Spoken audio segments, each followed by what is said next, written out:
Correction de l'exercice 18. Alors, c'est un exercice un peu différent des deux premiers qu'on a corrigés. Pourquoi? Parce que là, on ne voit pas la figure. On nous donne juste une consigne avec des informations. Donc là, il y a une obligation, quand vous voyez ça en contrôle ou dans les exercices, c'est de faire une figure à main levée. C'est une obligation. Donc, vous allez construire un triangle HIC. Donc, on va déjà le construire à main levée. Alors, quand on vous dit à main levée, on s'en fiche.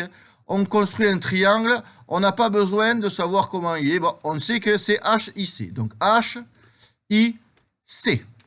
Et on sait quoi? On sait que HI fait 5,7 cm. On sait que CI fait 3,5 cm. Alors, oui, c'est pas du tout cohérent, hein. Le CI est plus grand que le HI, mais c'est une figure à main levée, on s'en fiche royalement. On sait aussi que l'angle HIC, il fait 82 degrés. Quand vous avez un angle qui est écrit avec 3 lettres et un chapeau, là, le sommet de l'angle, c'est le point qui est au milieu. Donc, c'est le point I. Donc, c'est en I qu'il y a un angle de 82 degrés. Et maintenant, on a la figure qui est tracée.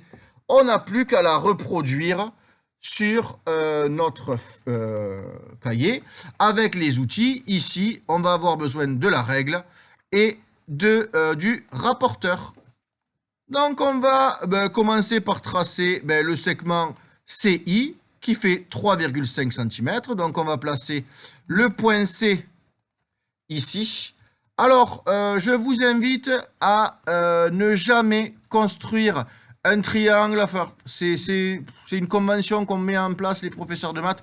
On évite d'utiliser les carreaux du cahier. Donc, le segment CI, on évite de le faire horizontalement. On le fait un peu penché, comme ça. On n'utilise pas les carreaux du cahier. Alors, si vous l'avez déjà fait en utilisant les carreaux du cahier, entraînez-vous sur les prochains à ne pas utiliser les carreaux du cahier. Donc, on met un point I à 3,5 cm. On peut enlever la règle et on peut construire notre segment CI. Alors qu'il est tout petit, mais ce n'est pas forcément très grave. On va maintenant construire l'angle de sommet I. Donc, on prend le rapporteur et on va placer le rapporteur sur le sommet I. Pourquoi? Parce que c'est le sommet I qui fait 82 degrés. Donc, on a placé notre rapporteur sur le sommet I. On peut le faire pivoter. Et on va le faire pivoter pour l'aligner. Donc, pour aligner le rapporteur avec le segment qui est déjà tracé, le segment CI. Et on va donc regarder quel zéro de la graduation est aligné avec le segment CI. Je vous rappelle que le segment CI est ici. Donc, le zéro qui nous intéresse, c'est celui-là. C'est surtout pas celui qui est ici. Donc, on va à 82 degrés. Donc, 80. Et entre 80 et 90, il y a 82. Pour avoir 82, il faut aller sur la graduation qui est là. On place le petit point ici.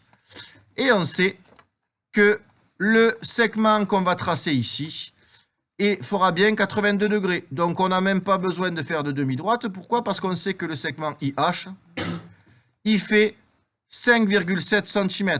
Donc, on aligne notre règle avec le petit point et on n'a plus qu'à construire un segment qui fait 5,7 cm.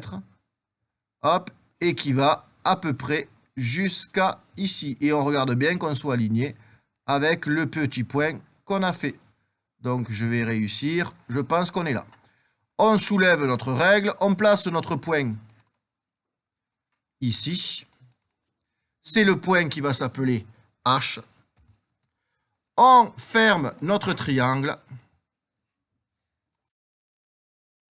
Et on a terminé. Alors, pour être sûr qu'on a bon, on peut mesurer le segment HC. On mesure le segment HC. Il fait à peu près 6,2. On acceptera 2 mm de plus, 2 mm de moins. L'exo est terminé.